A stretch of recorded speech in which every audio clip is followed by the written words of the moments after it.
Hello everyone, and today we are going to start looking at the ancient Egypt river civilization. So ancient Egypt is located in northern Africa along the Nile River. The Nile River runs the length of ancient Egypt, and the river empties into the Mediterranean Sea. So, many things that you may have heard about Egypt is going to be that they were popular for their pyramids. You may have even heard about Cleopatra. Those we will look more deeper into our unit about ancient Egypt.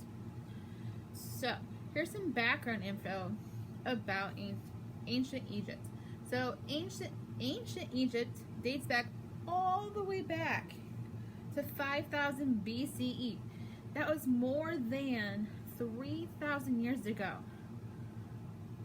Very long time ago, right? So, ancient Egypt brings a lot of different things that we could look at, and we're going to look at that into our artifact box. I have some 5 items that will represent different parts of Egypt. The first one's going to be a bottle of water. I wanted to use a bottle of water because the bottle of water is going to represent the water from the Nile River. The Nile River becomes very important with ancient Egypt's river civilization. If they didn't have the water from the Nile River, they probably wouldn't be around today, or back then. They wouldn't be around because they need water to live, right? The water from the river provided them with food for their daily necessities and much, much more. It helped them provide their farmland that they needed. But also, in ancient Egypt, they're located close to several deserts, including the largest desert in the world, the Sahara Desert. So out there, it doesn't rain much like it does here in the United States. So they don't have enough rain that would help cover their land and whatnot. And also the river, along that river, that provided their fruit trees and a lot of fish that they would need for survival. My next thing in my artifact box is going to be a ceramic mug. Why would you say a ceramic mug that I would choose? I chose the mug because they were very known for their pottery.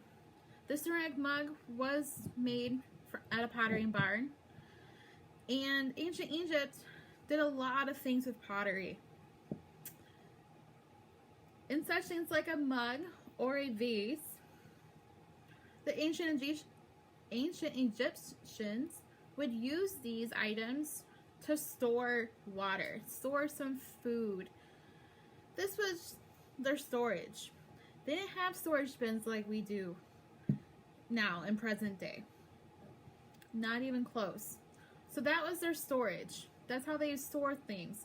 But also, with pottery, it brought out their creative side. Their creative side, that they had many different designs that they had on their pottery. And that is what made them famous for their pottery then.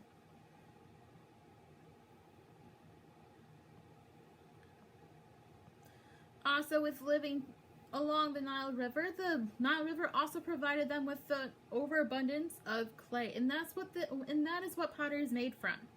It's made from clay, and then it hardens. They had an easy way to have it harden.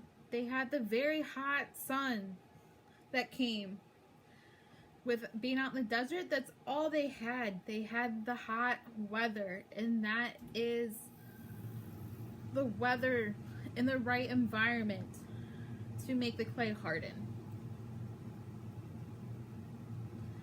My third thing in my artifact box is going to be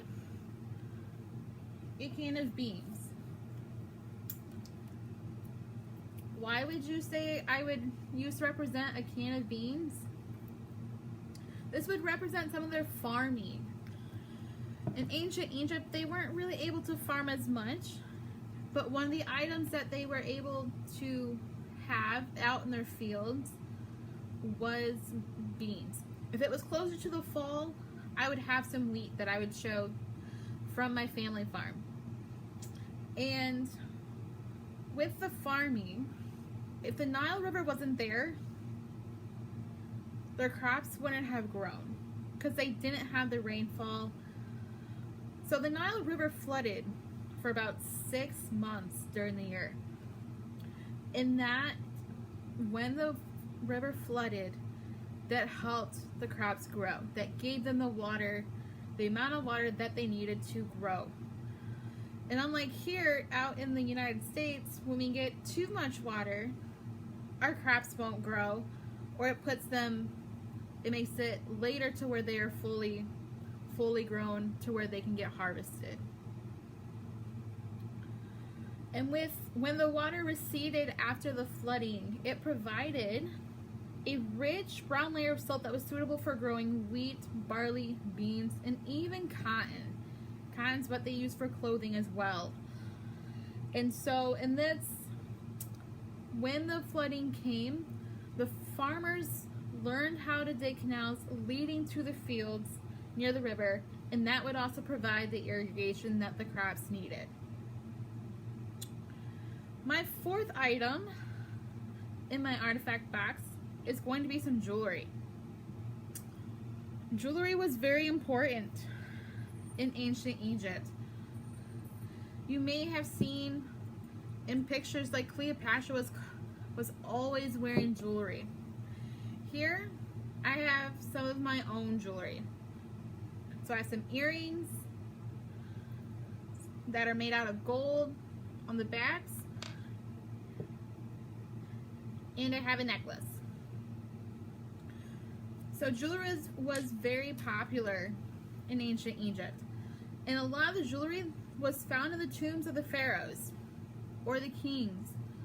So that was very popular in Egypt, and most of the jewelry that they wore was mainly made out of gold.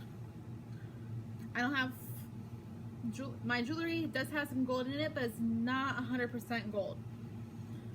But in their jewelry, they also wanted to be symmetrical. And later during this unit, we will have an opportunity where you will create some of your own jewelry where you will make it symmetrical. Some symmetry you may have heard in math class. And symmetry means that, for example, in jewelry, one side matches the other. So if you split, for example, a necklace down the middle, you'll have the same design on each side. And so forth. In my earrings, I have one earring that matches the other. Kind of the same idea here. And my last thing in my artifact box is a calendar. I'm using my planner here, but as I flip to a monthly page, this is kind of a system that the ancient Egyptians used. But over in ancient Egypt, more than 3,000 years ago, they didn't have paper. So one of the things that they used for their paper was papyrus. That was grown along the banks of the Nile River. So the Nile River is brought up a lot in ancient Egypt. The river provided so many things. But with this calendar, it provided them a paper-like material to write on. And so you may find with the calendar that they use, kind of helped us figure out the one that we are using, the one using a calendar today. So their year is the same amount of days as ours, so 365 days. They also have the year divided equally into 12 months, and each month had 30 days. So if I use the math here, 12 times 30 equals 360. So what happens to those extra 5 days? Those extra 5 days gets added to the end of the year.